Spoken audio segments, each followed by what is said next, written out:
ku faani karnaa inaan nahay deegaanka koobaad dhiigga ku deeqista inaan noqono siba magaalada Jigjiga inay noqoto meesha koobaad mustaqbalkan waxaan hiigsanaynaa intan in ka badan inaan sii xoojino dhiigga ugu badan ee kayd dhiig laga ururiyo waxa ururiya kaydka dhiigga Jigjiga waxa ururiya 24,000 iyo dhowr boqol oo qandi dhiig waa sadaqo waxaana ka faa'iideysanaya qof waxa lagu badbaadinayaa nolol waxa lagu badbaadiyaa hal nolol ma waliba laba nolol kolka qaar saddex nolol iyo lagu badbaadiyaa wadsan hooyo mataana iyo iyadii saddexda nolol ayaa marka qaar kood lagu badbaadinaya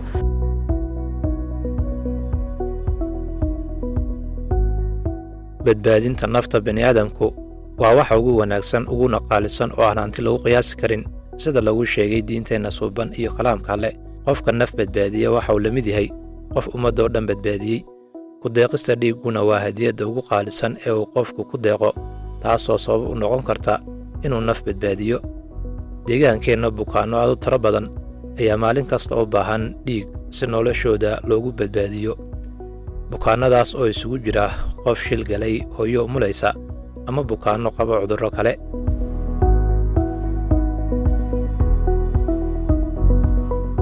dhiiggu waa nolol waxaana deegaanka isbeddelkii kadib la ballaadhiyey xarumaha kaydka dhiigga oo guud ahaan deegaanka horay u ahaa hal xarun oo la gaadhsiiyey ilaa 10 kayd dhiig oo adeega bixiya wakhtigan deegaankeenna isbeddelkii kadib runtii dadaalo fara badan ayaa la sameeyey kaydka dhiigga deegaanka wakhtigaa jiray wuxuu ahaa hal kayd dhiig oo keliya halka kayd dhiig keliya wuxuu ahaa mid aad tayadiisu ay u liidato markii dhiig loo baahdana bukaanadu ay ku rafaadaan in ruux kale oo dhiig u shuba in la helo mooyaane si kale dhiig lagu heli jiray ama replacement wax la dhaho markii wadahaan la qiimeeyana aan ahayn deegaanada ugu liita xagga kaydka dhiigga laakiin nasiib wanaag isbeddelkii kadib dadaalo fara badan oo la sameeyey kaydka dhiigga laga bilaabo magaalada Jigjiga in la tayeeyo tayo markaan leenahay in cududii iyo qalabkii iyo fahankii ee bulshada u baahneed bay inaan ka shaqeyno ayaa la bilaabay taasoo deegaankeenu caqabado fara badan marka hore dhalinyarada iyo bulshada rayidkaaba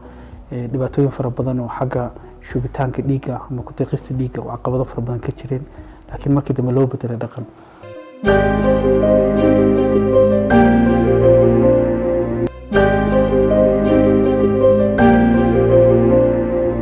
sanadihii ugu dambeeyey deegaanka Soomaalida ayaa hormuud ku noqday dhanka adeega dhiigga iyo ururinta dhiiggaba taas oo keentay in deegaanka lagu abaalmariyo mashiino casri ah oo adeega kaydka dhiigga wax badan ka taray dadaal badan oo saddex dhinac la ah saddex xagal la ah oo ay kow ka tahay xafiiska caafimaadka ee dowladda deegaanka Soomaalida oo mar walba hadday noqoto taageero agab iyo mid bahjad iyo mid moraal iyo mid in si gaar loo eego kaydka dhiigga noqotay la garab taagan yahay xagalka labaad oo asagana ah kaydka dhiigga dalka oo asaguna arkay in deegaanka Soomaalida uu yahay meel potential ah oo dadkiisa hadii laga shaqaysiiyo la taageero la garab istaago la tababaro la wacyigeliyo waxa u baahan yahay kayd dhiig lala garab istaago wax badan laga soo saari karo xagasha saddexaad oo ah mid ugu muhiimsan oo haddaysan jirin la'aanteed aysan suurto gasheen oo ah xagasha bulshada ama qaybta bulshada oo ah dadkii dhiigga ku deeqayay oo dadweynaha guud ahaan deegaanka iyo gaar ahaan kuwan Jigjiga oo ah kuwa ugu badan ee dhiig ku deeqa oo la dhihi karo haddaysan dadka bulshada jirin dhiig ku deeqis ma dhici karteen saddexdaas oo la isku xiray oo waxa isku xirayana uu yahay waaxda kaydka dhiigga shaqaalaheeda buundada isku xiraysa ay tahay waaxda dhiigga shaqaalaheeda oo mar walba u taagan ayagoo habeen iyo maalin inay dhiigga si mutawacnimo u soo ururiyaan kaydiyaan nadiifiyaan baaraan kadibna dadka si mutawacnimo u siiyaan markii intaa oo la isku daray waxa uu noqday kaydka dhiigga Jigjiga dadaal badan la sameeyay mid kaalmaha hore ka soo muuqda oo dalka guud ahaan laga tabaniyo laga jeclaysto cid walba oo rabta inay soo booqato kayd dhiig ee dalka ku yaala uu noqdo kaydka dhiigga Jigjiga kaydka dhiigga deegaanka qaabka isbeddelka degdega loo sameeyay uu noqdo mid la mahadiyo dhammaan dalka iyo gaar ahaan maxaan ku dhahay deegaanka. Sidaa darteed dadaalka badan ee la geliyey iyo juhdiga faraha badan waxa uu dhalay inuu kaydka dhiigga ugu hooseyn jiray uu cirkaa soo maro, meelaha ugu sarreeya soo maro. inuu xagga sare soo maro waxa uu bilaabay 2013 oo kaalinta saddexaad, kaalinta shanaad, kaalinta afraad uu kula laabanayay qaybo badan oo kamid ah. abaalmarinta ugu horeysay in la siiyay waxa ay noqotay in 5 machine oo Alinity machine la dhaho, Alinity automated machine la dhaho, oo dalka guud ahaanba aan oolin la keenay dalka 5 xabo kamid ah. 5tii 2 adsaba la dhigay, 3 kamid oo kalena deegaanada la siinay ugu horeeyay inaan noqono kayd dhiig ee Jigjiga inuu qaato mid kamid ah maashinada waxa lagu baaraa dhiigga. caalamku wuxuu ka yahay maashinka labaad, Afrikana waa midka ugu horeeya. waxa uu baarayaa dhiigga si nadiif ah. dhiiggan ku baari jiray kolka hore ELISA machine oo 90-70 qandi oo dhiiga ama saambal oo dhiiga aad ku baaraysay 6 ilaa 7 saacadood, iyo maashinka wuxuu ku baarayaa 150 ilaa 200 oo qandi ama saambal oo dhiiga ama moonadood oo dhiiga muddo 2 saac ka yar. kadib Jigjiga ay noqoto kaydka dhiigga ee baaraya deegaanka 10 kayd dhiig ku yaala, kaydka dhiigga ee Dirdhabo, kaydka dhiigga ee Harar, kaydka dhiigga ee Haramaya, iyo marka qaarkood kaydka dhiigga maxaan ku dhahay ormiyada inuu soo xigto.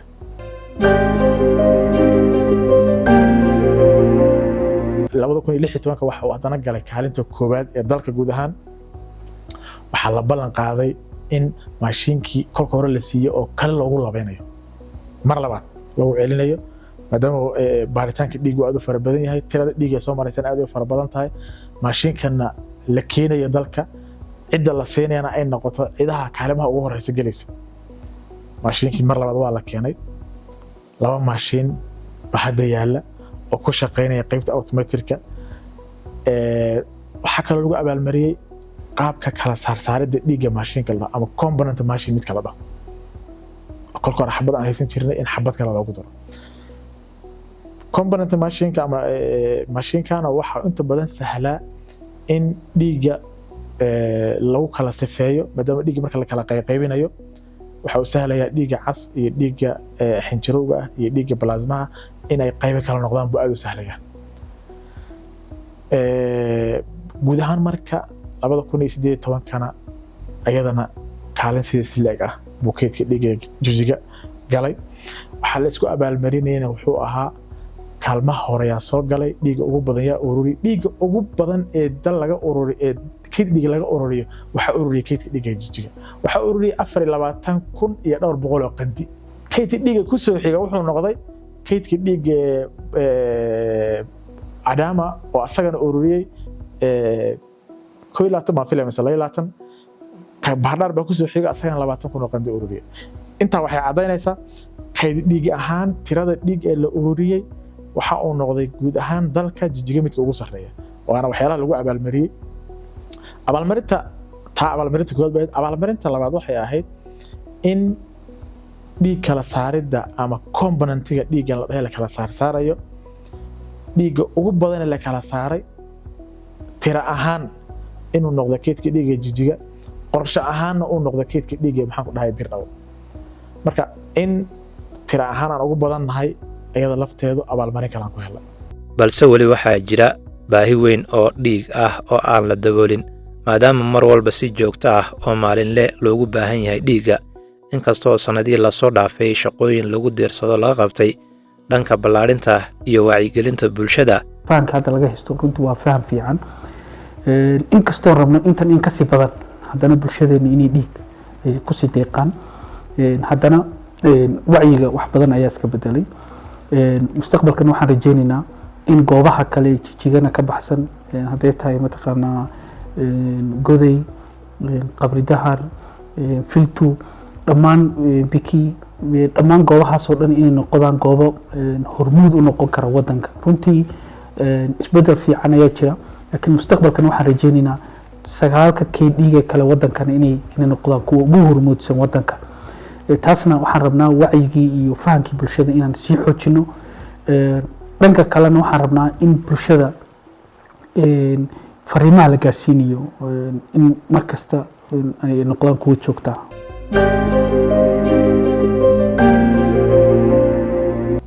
baahida dhiig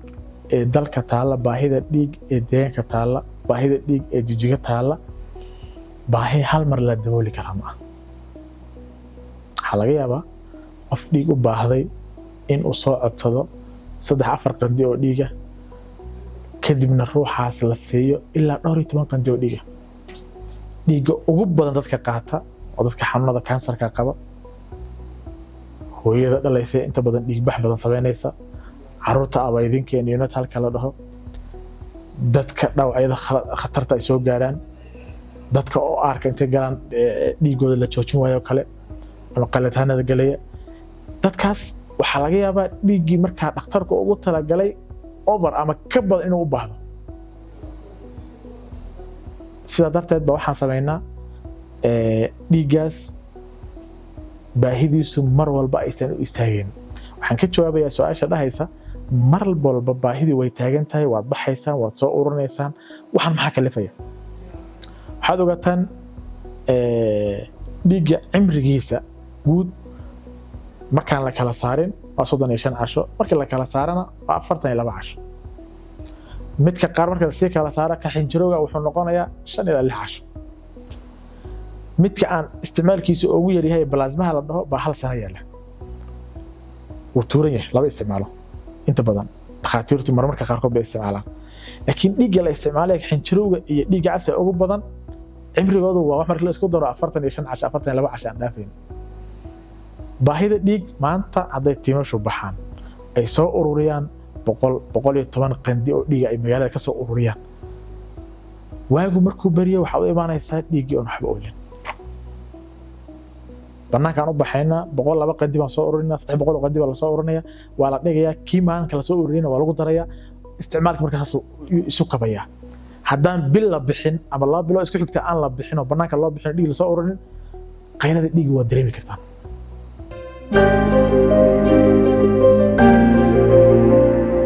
waxaanu caan ku nahay waaxda hooyadii dhallaanka oo in ka badan 6,335 hooyo ayaa ku dhalay sanadkii ugu dambeeyay ee 2017. haddana waxaan rajaynaynaa in ka badan 8,000 oo hooyo inay ku dhalaan sanadka 2018. haddaba 8,000 ee hooyo ku dhalaya magaalada Jigjiga gaar ahaan cusbitaalka Kalaata waxay u baahan yihiin adeegyo fara badan. adeegyadaas wax mid kamid ah waxa kamid ah adeegan dhiigga oo saanu sheegnay hooyooyin badan oo laga keeno miyiga iyo magaalada daafaheedaba oo dhiig la'aan ayaa imanaya. dadkaas waxay u baahan yihiin xarumo dhiig oo dhiig ku filan siiya. marka xaruntii dhiigana waxay u baahan tahay bulsho, dhalinyaro iyo dadka kale rayidka oo fahansan in ay mataqaanaa dhiigga ay ku deeqaan.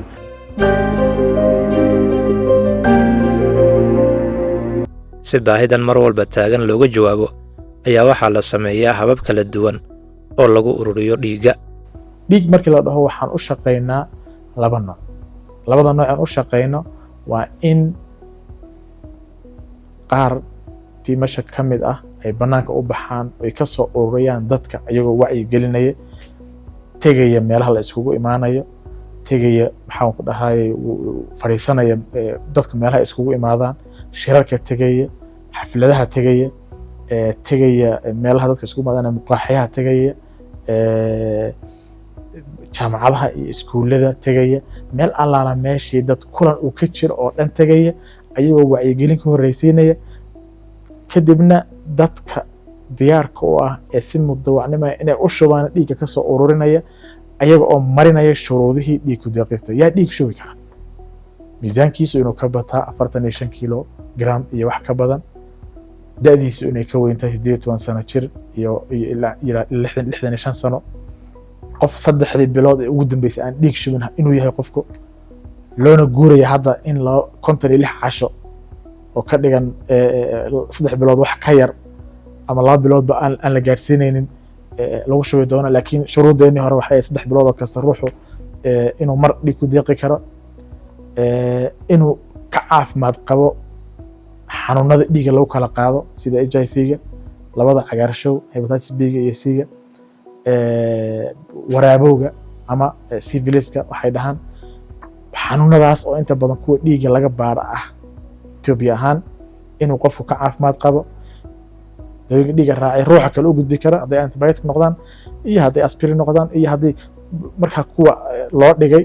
ee qofka la weydiinayo xirfadluhu uu weydiinayo inuusan qofku qaadanin inaha markii la isku daro waxay noqonaysaa ruuxaas markii la soo koobo inuu rabitaan leeyahay caafimaadna qabo shuruudihii kale hoosena uu buuxin karo waxa ay noqonayaan qof dhiig ku deeqi kara qaybta labaadna waa in dadku si mutadawacnimo ah maadaama wacyigelintii aan mar walba wadno maadaama adeegan baahidiisa la dareemayo maadaama bulshadu in iyadu dhiig aan meel kale laga keeni karin oo laga keeni karo oo keli ahun dadkeenna lana siinayo dadkeenna u baahan in ay imaadaan xarunta kaydka dhiigga ayagoo si mutadawacnimo dhiigooda ugu deeqaya kadibna ay noqonayso kayd dhiig oo dadka u baahan markaas soo doonta la siiyo marka laga yimaado dhanka kor u qaadista tirada xarumaha kaydka dhiigga waxay sidoo kale xukuumaddu fiiro gaara siisay in dhanka cududa shaqaalaha dhanka mishiinada iyo dhanka tayadaba laga dhiso kaydadka dhiigga dhammaan kaydadka dhiigga waxaa iyadoo lagu meeleeyay cudud shaqaale oo ka shaqeysa 9 kayd dhiig iyagoo cudud shaqaale leeyihiin hogaamin bay leeyihiin iyagoo kale inta lagu diin miisaaniyad ayaa dawladda u qabatay dhammaan kaydadka dhiigga oo maanta ay ku shaqeynayaan si loo dhiirigeliyo waxaa la siiyaa iyaguna howlfulin iyo mataqaanaa dhiirigelin in noqdaan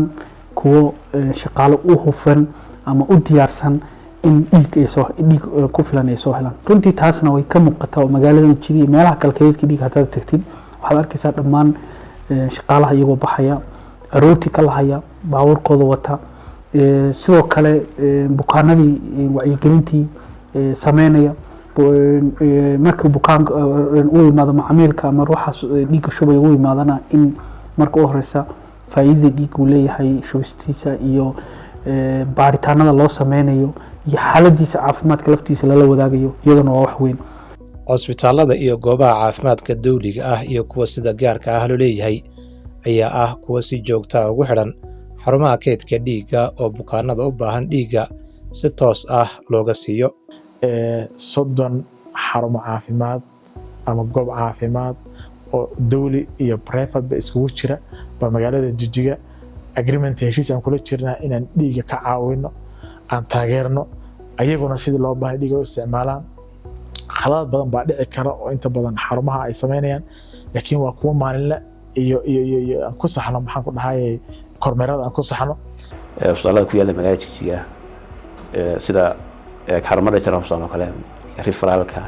iyo xarumaha gaarka loo leeyahay waxay ku xiran yihiin oo dhiigga ka helaan oo adeega dhiigga kaydka dawladda deegaanka Soomaalida weey dhiiguna sidaan ognahay waxa weeyaan laf dhabarta marka laga hadlayo adeeg bixinta caafimaadka waxa laga yaabaa bil kasta in ka badan 200 oo bukaan in cusbitaalkan kala ay adeeg dhiigga ay u doontaan xarunta dhiigga ee ku taal kaydka deegaanka ee ku taal magaalada Jigjiga kuwa kale oo deegaanka ku yaalana dhammaan 18 hospital ee deegaanka iyo kuwa private loo leeyahay iyo dhammaan xarumaha caafimaadka dhan waxay u doontaan xarumaha kaydka dhiigga ee deegaankeena meelaha kala duwan ku yaala adeega runaantii waxaan u helnaa hadda si fiican baan u helnaa oo mataqaana adeeg bixinta dhiiggu aad bay u fiican tahay waaxda kaydka dhiiggu aad shaqo ballaaran ayaan naga dhaxaysaa inkasta oo klinikada kale ee magaalada ka jira kliniga ugu dhiig qaadasho badan aan anagu nahay haddana baahi badan bay u qabaan bulshadu xanuunada ugu badan ee dhiig u baahda waa qaybaha lafaha marka lafaha la kabayo oo kale ugu yaraan 80% inay u baahdaan baa laga yaabaa dhiig lagu shubo kuwaasna waa qasab inay helaan si fiican oo maxaan adeeg hufan ku jiro naxariis ku jirto shaqaalaha bangiga uu soo siiyaan oo inaan noo soo siiyo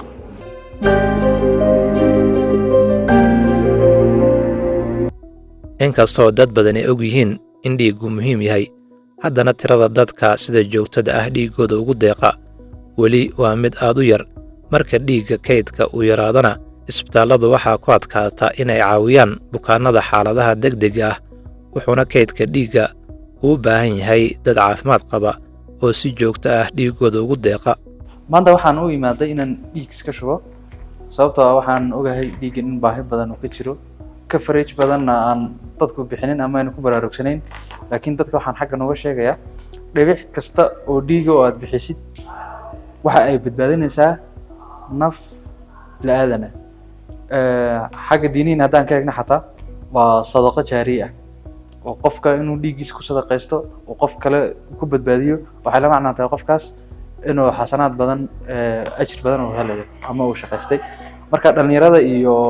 bulshada magaalada ku dhaqan si guud waxaan dhihi lahaa dhiiggeena nagu deeqno bukaanada u baahan waxa wanaagsan in bulshadu ay ku dhiiranaateen waliba gaar ahaan dhalinyaradu inay dhiigga shubaan maadaama noocyada dhiigu ay had iyo jeer raadintoodu dadka ku dhib badan tahay oo xilli gobolada dadka marayo kale ay dhibaato ku keeni karto in dhiigga la shubaa aad bay ugu fiican tahay dhinac sadaqa ay ka tahay dhinacna waxay ka tahay dhiiggaagii horey kugu jiray markuu kaa baxo dhiig fiican oo fudud oo yacni nadiif ah kusoo gelay marka dadweynaha taas ku boorin lahaa sanadkan 2018 ayaa waxaa qorshaysan in la hirgeliyo 2 keyd dhiig oo laga kala fuliyo dhagax buur iyo ley oo tirada keydadka dhiig ee deegaanka ka dhigaya 12 keyd dhiig sidoo kalena laga shaqeeyo kor u qaadista wacyiga bulshada iyo ka qaybgalka si ahmiyadda mugga weyn ee uu adeegani leeyahay ay u fahmaan bulshadu baahida dhiig marka waxaa lagu dabooli karaa mar walba way jiraysaa laakiin waxaa inteeda badan lagu dabooli karaa in dhammaanteen aan dhiig ku deeqaal noqono dhiig ku deeqaal joogta inaan noqon karo dhiig ku deeqaal joogta maxaa la dhahaa sanadkii ruuxu inuu ku deeqo 2 jeer iyo in ka badan hadduu dhiiggiisa ku deeqo qofka waxaa loo aqoonsadaa systemka dhiigga dhiig ku deeqa joogta inuu yahay 3 jeer buu ku deeqi karaa 4 jeer buu ku deeqi karaa 2 jeer buu ku deeqi karaa yani baahida markaa waa iska kabaysaa dhiig waa sadaqo waxaana bixiyaa shacabka bixiya marka shacabka anagu taan kula tartaamayno iyo dadka dawladda ku jira shaqaalaha dawladda inay si tabarucaad ah oo waliba joogtaa inay u bixiyaan dhiigga aguna deeqan xarunta kaydka dhiigga ayaan horta marka koowaad soo jeedinaynaa dhiig waa sadaqo waxaana ka faa'iideysanaya qof waxa lagu badbaadinayaa nolol waxa lagu badiyay hal nolol ma waliba 2 nolol kolka 3 nolol iyo lagu badbaadiyaa wadsan hooyo mataana iyo iyadii 3 nololood ayaa marka qaarkood lagu badbaadinaya marka waxyaalaha la bixiyo ee sadaqada loo bixiyo wax ugu fiican dhiigga kamid ee qofku sadaqaysan karo inagana waxaan opportunity kan haysanaa waxaan haysanaa dhalinyar fara badan oo deegaanka oo dhiigoodu caafimaad qabo marka dadkaas dhalinyarta ee deegaanka jooga waxaan leenahay ninkan haysan maanta inuu wax kala sadaqaysto wuxuu sadaqaysan karaa dhiiggiisa